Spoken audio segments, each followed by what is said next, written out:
Hello and welcome. This is Fireworks. I am Bukola Samuel Wemimo. Kwara State, like others in the Federation, is set to turn another page in history in the 2019 general election.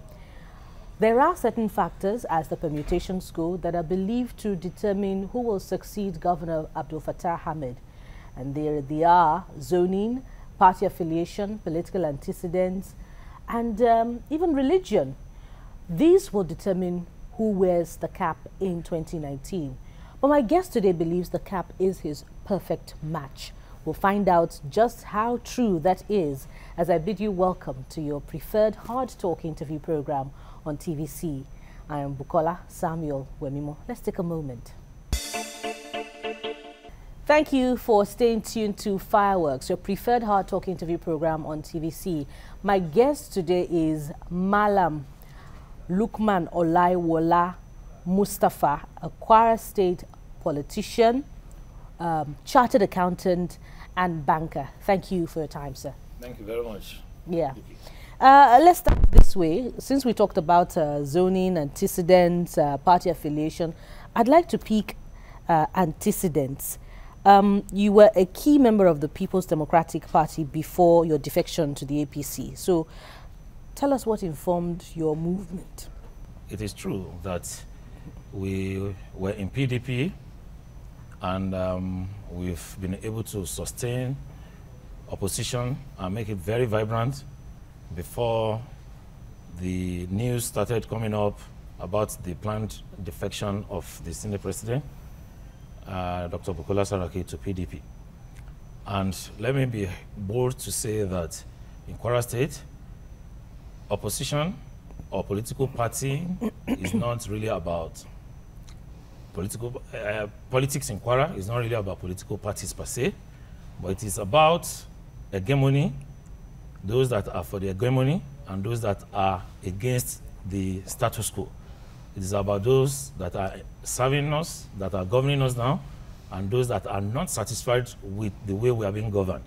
So for us, if the people that are governing us are coming to join our party, and we are in our party because we don't believe, we don't align, we are in opposition to how we are being governed, then there's really no way we'll be together in the same party.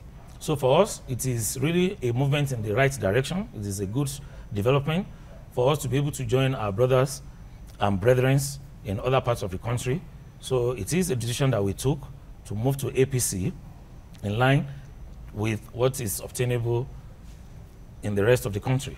So if I catch your drift, the issue is really about obtaining the hegemony in Kwara State. Yes.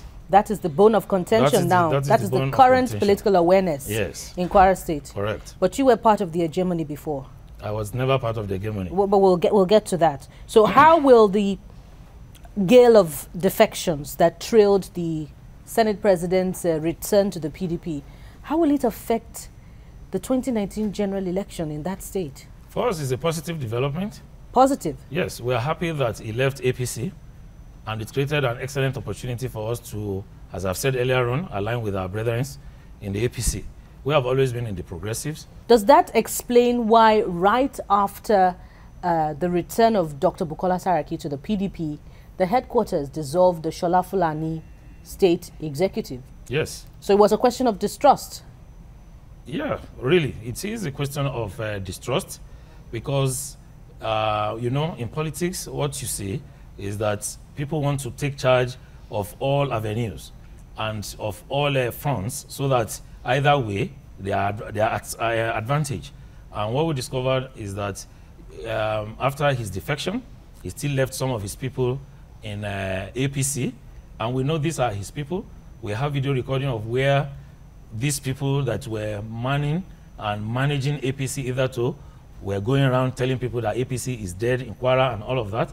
So it is just normal that the national headquarters should no longer trust the handlers of the party at the state level, and that gave reason for the dissolution.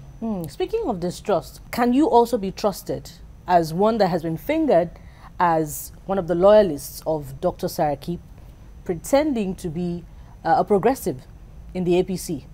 All right, thank you very much. I have never been in the same party with Dr. Bukola Saraki, the Senate President. When the story or the rumors around mole alert or all of that came up, my first reaction was it is a mistaken identity. But you used to be friends with him? With who? With Dr. Saraki? I'm not even sure Dr. Saraki knows me. So you are a banker, am I correct? Yes, I am. How did you start your banking career? I got into Society General Bank as a youth corper. And I am not the only youth, I wasn't the only youth corper then. We are quite, it's quite a large number. And towards the end of our youth service, we wrote tests, we went through the recruitment process, and few of us were successful, and that's how I started my banking career. You also used to be a member of the Dynasty Group, am I correct? I was the staff there. Yes, Dynasty Group. That is also the Saraki family group. It had nothing to do with the Saraki family group. I was actually in the accountancy and auditing arm of the group. Okay. It has nothing to do with the Saraki family. Okay, so if you, alongside other Kwara youths, got into banking through the family, the Saraki family, why will you distance yourself from the family now that you're in politics when you have a bigger vision? Well, this is politics, and I don't have any political relationship with them. My banking career started from Society General Bank, and in between I have worked in about 4 or 5 banks. And of course, every bank is set up by someone or a group of people. So I don't see any affiliation or relationship between my banking career and my political relationship with anybody. But wouldn't it be far from the truth if you said that the Senate President may not even know a man called Lukman Mustapha, but the Senate President knows someone called Mustapha, am I correct? Yeah, who was the Senate President's former special advisor, am I correct? Yes, and right. That's your brother? Yes. So how come you say that the Senate President doesn't or may not know you? He may not know me because I've not had any form of relationship with him. That's simplistic. Yes, it's just as simple as that. If he knows me, he'll probably know me as Moshood's brother. Mm-hmm. You have never had any cause to interact with him? I've had cause to interact have political meetings with him? Not at all. Never. On any formal or informal platform? None whatsoever. Political meetings? None whatsoever. I've had cause to meet with him 3 times for banking, and that is in company of my superiors in the banks that I used to work, and that's all. That's all? That's all. So on that basis, you are saying to Kwara citizens that you can be trusted, that you are not a mole as you are being accused of in the APC? I am not a mole to anyone. So the Senate President is not sponsoring your political ambition? At all. Not in any form. Okay, so that brings me to the next question. You recently addressed the press when you submitted your expression of interest and nomination forms. If it's not the Senate President sponsoring your ambition, how did you get 22.5 million naira for your nomination and expression of interest forms? I've been working for almost 30 years. And beyond this aspiration is not a personal aspiration. It is an aspiration of a large number of group of people that comes together and feels the need to effect a change in the way we are being governed in the state. So what I'm saying in effect is that 22.5 million naira is not a large amount of money to me and to a large number or a group of my friends and associates that believe in this cause. So the 22.5 million naira is not coming from your own pocket alone. You have supporters. Yes. Can you tell us who those supporters are? They are my friends and associates. Who raised... people that believe in this cause and aspiration. In this aspiration? Yes. Interesting. So the Kwara State indigent citizens should take that as true?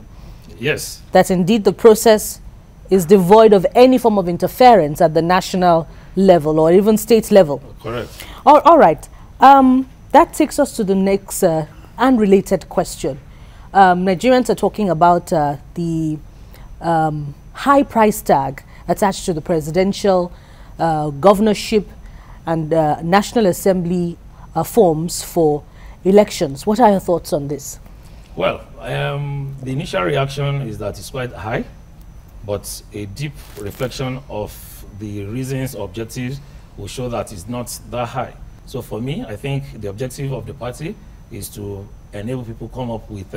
but doesn't that place an emphasis on politics being more a form of investment and return, you know, determination to recoup interest on your investment kind of venture rather than a platform for service? Well, I don't see it that way. I don't see it that way. The way I see it is, what you know, the party needs money to run and administer the electoral process, and there is a budget for this. And if you look at the number of people that actually applied, you see that a large number of people actually applied. So for me, I think it's a reflection of the fact that the economy is actually probably in the right direction, and that's why people are able. And moreover, the political developments in the country is becoming more sustainable, and people are showing more interest now. I saw a number of videos, recordings where you see groups of people coming together to push someone to sponsor someone forward for paying for the nomination and expression of interest forms. So for me... So doesn't that also go to the issue of vote buying? Well, for me, vote buying is a bad thing. It's a bad business. It shouldn't be encouraged. It should not be tolerated. If there's any way it can be stopped, it should be stopped. And if there's any way it can be prevented, it must be prevented. Vote buying should be criminalized. I don't believe in it. I don't share in it. But it's completely different from... If you go even to advanced countries where democracies have matured, you see that this is how it's done. Sending account numbers that if you believe in this cause, if you believe in this aspiration, you should pay into it. And you see people paying as low as $1, £1 into as contributions to such ventures, to such aspirations, to such cause. And for me, I think Nigeria is moving towards that direction. Isn't it a bit of a contrast if you don't see anything wrong with, you know, the high price tag attached to forms for presidential, governorship and National Assembly offices, and vote buying is criminal? Isn't it a bit of a paradox? There are two different things entirely. Because when you eventually get elected, you're going to be working hard to gather enough money to purchase another round of expensive forms and to ensure your election into office. That has nothing to do with government. They are related. They are not. It's the same process. No, they are not. They are related. I can't see any relationship. They are related. Because expression of interest, as it's rightly stated, is a personal thing, which you share with the people that surround you, people that you share the same doctrines, the same philosophies. It has nothing to do with government of the day. Currently, you have a president, and you see the people that came together to to purchase the forms for him. It has nothing to do with the federal government of Nigeria under the able leadership of President Muhammadu Buhari. So I can't see the relationship. They are not related at all. Interesting. Just before we go for a break, now tell us about your thoughts on the debate over whether or not APC states should adopt direct or indirect primary. Well, for me, either direct or indirect primaries, each one of them has its advantage and disadvantage. And as the national body has eventually decided that each state should adopt what is most applicable and appropriate for them. And I think that's a successful and safe landing. For us in Kwara, we are advocating for direct primary because we believe that we want to come up with the most popular candidate that can face the current hegemony. And that is what I believe we should be going for in Kwara State. We'll find out just how well that process will be representative of the views of Kwara APC members. But that'll be after the break. You're watching Fireworks. My guest today is Malam Lukman Mustapha, Kwara politician and aspirant in the 2019 governorship election. Stay with us. We'll be right back. Thank you for staying tuned to Fireworks. If you've just joined us, you've missed the first half. And in the first half, we've been looking at Kwara politics, particularly the what is known as the hegemony in Kwara State, which my guest today believes that the Kwara electorate wants to upturn come 2019. And just before we went on break, we were looking at direct or indirect primary, to be or not to be, and he says the Kwara State APC is determined to go along with direct primary to elect candidates for elective posts in the 2019 election. So my aim now is to know how confident, okay, you're confident in the process, that's a given, but really, are you sure that your party is not going to make the mistake of the Osun APC, where litigations arose as a result of dissatisfaction with the process? I don't think Osun State case is a case of a mistake. I think in every contest, there will always be winners. There will always be a winner and losers. And I think when losers feels that they ought not to have lost, they have right of to seek for redress in court. Let me equally clarify that for me, I believe that direct primary is a better option in a state like Kwara, where our objective is quite humongous, is to upturn, to replace an established oligarchy in the state. Well, so unless there's an update, direct primary is better because it will afford the people of the state an opportunity to choose who is the most popular and most acceptable candidate or aspirant for the party. Unlike indirect, where it's just only delegates, a very few sets of groups of people that would choose for the state. Mm. Unless there's anything new at the time of this recording, your party, as I checked, is going for direct primary. But in line with that, can you say confidently that your party has a credible membership database that will help produce a candidate in a process that will be seen to be fair to all? Okay, all right, thank you very much. One thing that you should know is that after the defection of the Senate President and his group from the party, it's like we are starting the party afresh. So let me use this opportunity to commend the leader of the party in the state, the Honorable Minister of Information and Culture, Alhaji Lai Mohammed, and our chairman, Alhaji Bashir Bolaniwa, for rising up to the occasion and working very hard to start the party afresh. What we have in Kwara State APC today is like a newborn party. It's like a newborn baby. It's a new party. We just ended the party registration exercise.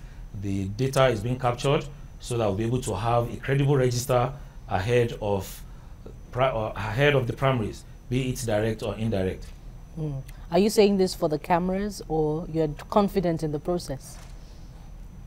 I'm okay with the process so far. Okay. Now, let's look at your aspiration. Before we begin to look at your plans for Kwara APC, you were seeking this governorship ticket, as you have said before, that you were never at the same time in the same party with Dr. Bukola Saraki. So you were seeking this ticket on the platform of the PDP initially before you defected to the APC.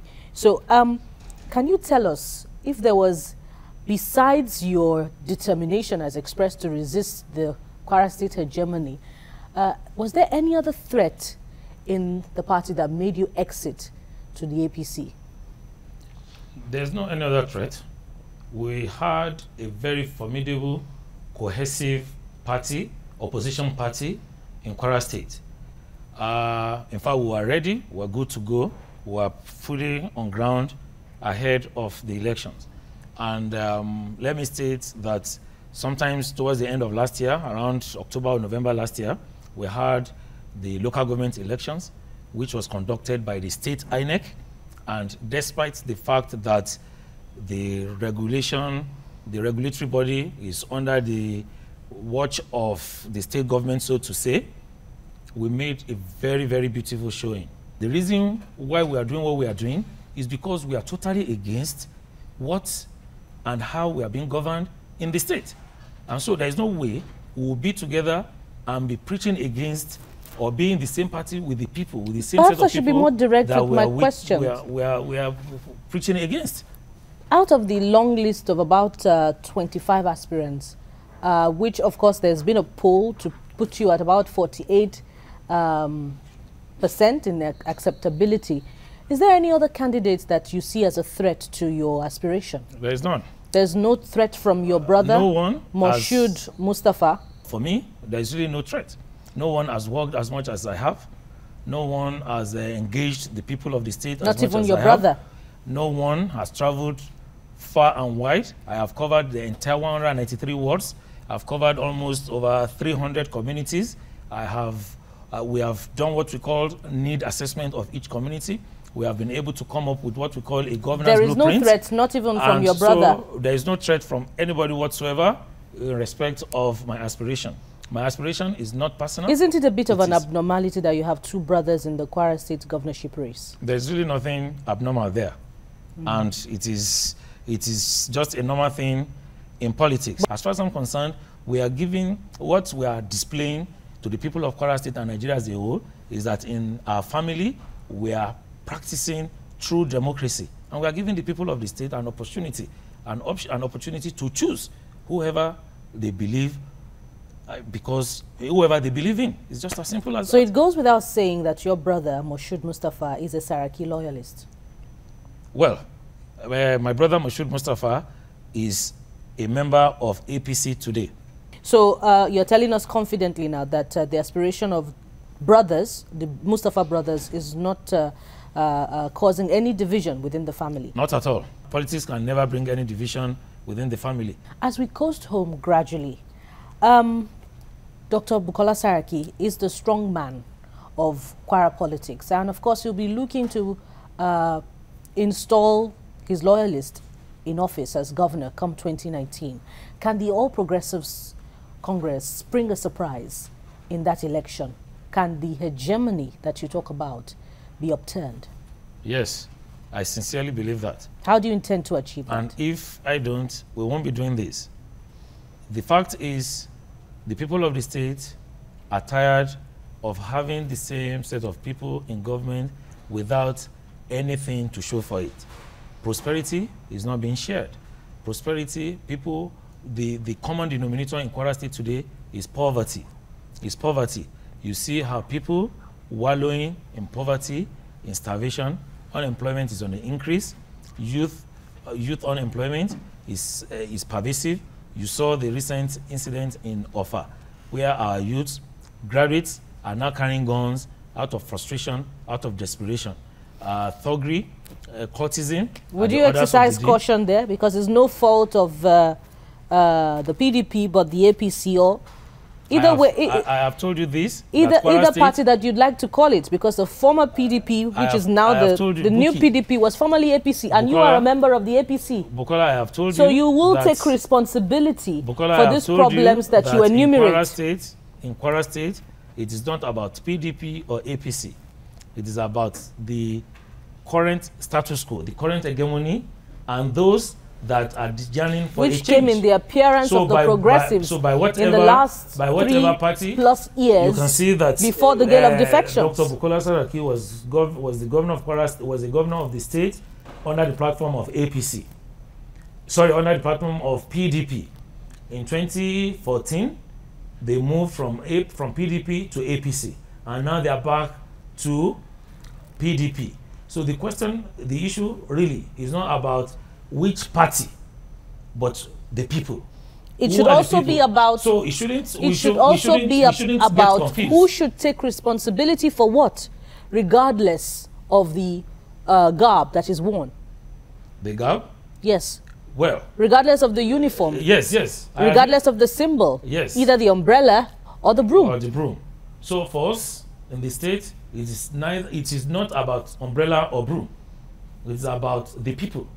You cannot tell me today. But when you talk about problems, hold on. You cannot the tell umbrella me today, and the broom in Kwara State should take responsibility. After you have given us little or nothing to show for 8 or 16 years of governance, and then your mere moving to another party will now absolve you of all responsibilities or liabilities that you have created or caused the state.